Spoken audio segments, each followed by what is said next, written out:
Alors, chers internautes, bonsoir. Nous sommes maintenant avec Kémy Seba. Bonsoir Kémy. Bonsoir mon cher frère. Alors, donc journée aujourd'hui mondiale de mobilisation contre le franc CFA dans 30 pays, dans 25 pays, dans 30 villes du monde. Ah oui 41 villes. Okay. Ouais, ça a augmenté depuis le dernier décompte. Donc bravo pour l'affluence déjà ici à Paris. Je crois qu'il y avait entre 500 et 1000 personnes. Bon, je dirais entre 800 et 1000 personnes. Oui, si. Alors, quel est le but principal de cette journée ? La journée de mobilisation aujourd'hui, elle avait pour axe justement d'exposer par le biais du professeur Agbo un certain nombre de solutions qui ont été expliquées de manière très synthétique parce que face à la masse, il est toujours très difficile de rentrer dans des détails techniques de sortie du franc CFA.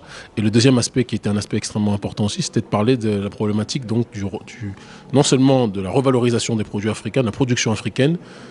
Quand on dit boycott des produits français, on le fait de manière provocatrice pour bousculer l'oligarchie occidentale et l'oligarchie française. Notre but n'est pas de placer ou pousser dans une situation de difficulté les petits producteurs français qui eux-mêmes sont soumis à une hégémonie du grand capital que l'on connaît, mais c'est simplement de faire en sorte que chaque peuple doit décider de sa propre destinée, on doit valoriser donc notre propre patrimoine. Et en valorisant notre propre patrimoine, en valorisant notre propre production, on sera toujours dans une démarche d'être plus respecté par le reste des populations aussi.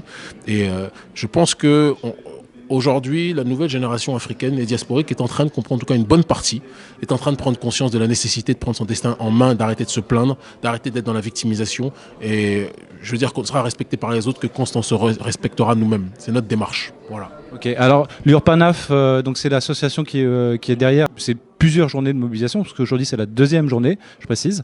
Donc l'URPANAF, est-ce que vous avez connu des difficultés majeures pour organiser cette journée ou comment ça s'est passé ? Organiser 25 pays, c'est évidemment quelque chose d'extrêmement contraignant, fatigant et éreintant.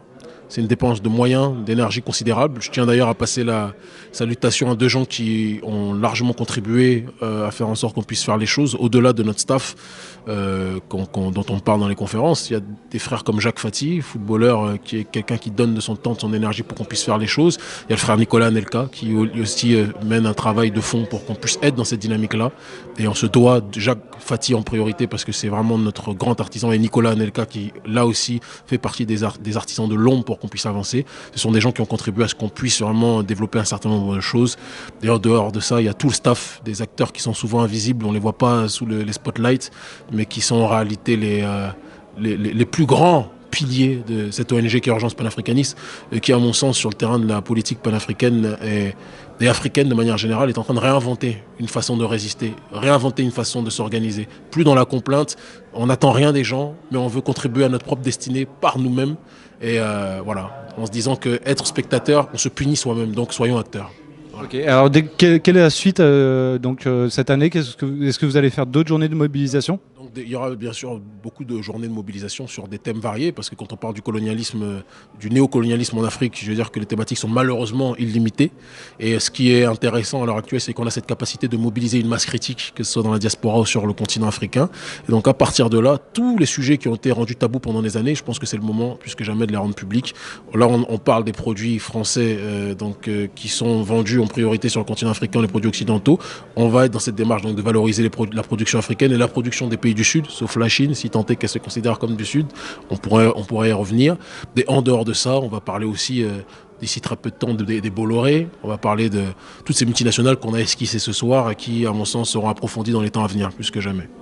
Okay. Kémy Seba, merci beaucoup. Merci beaucoup à vous et force, honneur à tout le monde. Ce combat n'est pas un combat de noir contre blanc, c'est un combat d'opprimés contre oppresseurs. Et parmi les opprimés, il y a des gens de toutes les couleurs, et parmi les oppresseurs, il y a aussi des gens de toutes les couleurs. Paix sur vous tous.